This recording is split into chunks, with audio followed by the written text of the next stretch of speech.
জীবনের অর্থ কি? আপনার জন্ম হয়েছিল বস্ত্রহীনতার মধ্য দিয়ে, আপনার মৃত্যুও হবে বস্ত্রহীনতার মধ্য দিয়ে। আপনি পৃথিবীতে এসেছিলেন অত্যন্ত দুর্বল হয়ে, এবং এত দুর্বল ছিলেন যে মার সাহায্য ছাড়া খাবারটুকুও খেতে পারতেন না।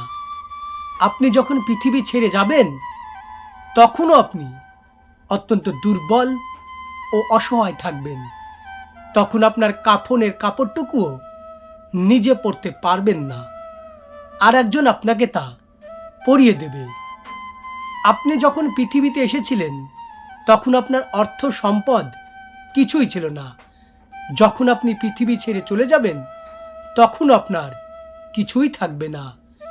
এই আসা যাওয়ার মাঝে আপনি যা কিছু করবেন, তা সবই একদিন এই ধরিত্রীতেই মিশে যাবে।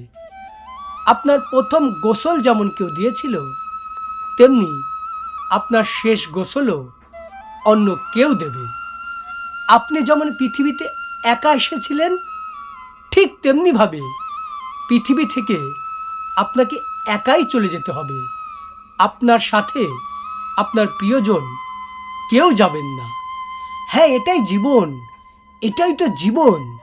তাহলে কেন এত মারামারি, কেন এত সংঘাত, কেন এত হানাহানি, কেন এত বিদ্বেষ, কেন এত হিংসা, কেন এত বেইমানি? তাই সকলের প্রতি দয়াশীল হন, সকলকে আপন করে নিন।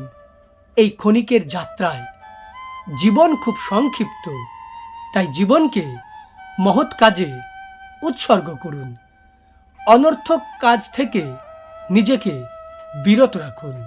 সর্বদা নিজের ও মানুষের কল্যাণ করুন, তাহলে ঈশ্বরও পরকালে আপনার কল্যাণ করবে।